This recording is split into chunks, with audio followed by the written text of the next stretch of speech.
పాపం ఆయనకు identity crisis ఉన్నది. ఐడెంటిటీ క్రైసిస్ అంటే ఆంగ్లం ఎక్కువైపోయింది. ఐడెంటిటీ క్రైసిస్ అంటే తెలుగులో చెప్తే ఆయన ఎవడు దేక్తలేడు, ఎవడు గుర్తుపడతలేడు.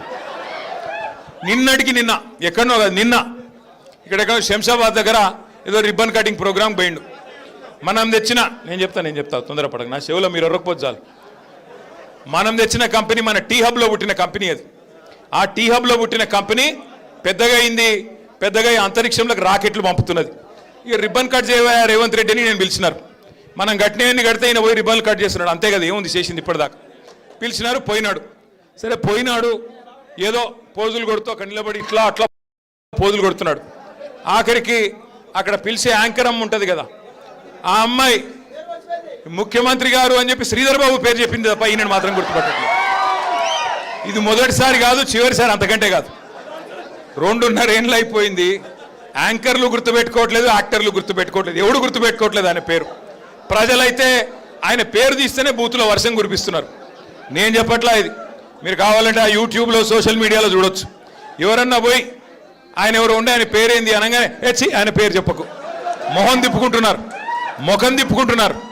చివరికి హుజూర్ నగర్ పాత నల్లగొండ జిల్లాలో 12 సీట్లుంటే ఆగురా అయ్యా చెప్పని, పాత నల్లగొండ జిల్లాలో 12 సీట్లుంటే 12ట్లో 11కి కాంగ్రెస్ ఎమ్మెల్యేలు గెలిపించినారు ఉమ్మడి నల్లగొండ ప్రజలు. సరే, కారణాలు ఏమైనప్పటికీ జరిగింది జరిగిపోయింది. కొంత మన తప్పు ఉండొచ్చు, కొంత మన ఎమ్మెల్యేలు గతంలో పోటీ చేసిన వాళ్ళ చిన్న చిన్న లోటుపాట్లు ఉండొచ్చు, పొరపాట్లు ఉండొచ్చు, చిన్న చిన్న మరి అసంతృప్తులు అక్కడ ఇక్కడ ఉండొచ్చు. నేను కాదనట్లేదు, మేము కూడా మనుషులమే, ఆడినో ఎన్నో తప్పు చేసే ఉంటాం. అందుకే ప్రజలు ఆ తీర్పిచ్చారు, అందులో వేరే అనుమానం లేదు.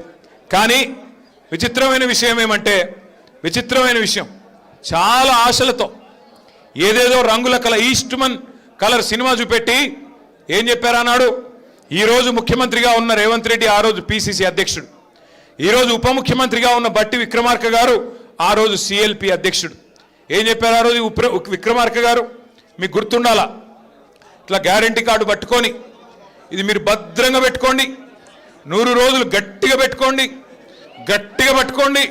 99 రోజులు అయిపోయి 100వ రోజులకు అడుగు పెట్టంగానే మా కాంగ్రెస్ వాళ్ళు వస్తారు, దాన్ని తీసుకొని ఒక్కొక్కరికి మీకు అన్ని బ్రహ్మాండంగా 100 రోజుల లోపలే అన్ని పథకాలు అమలు చేస్తామని చెప్పి ఆయన ఉంటాడు కదా, ప్రముఖ సినిమా యాక్టర్ కమల్ హాసన్ మించిన యాక్టర్లు ఒక్కొక్కడు కాంగ్రెస్లో బ్రహ్మాండమైన యాక్టింగ్ చేసినారు.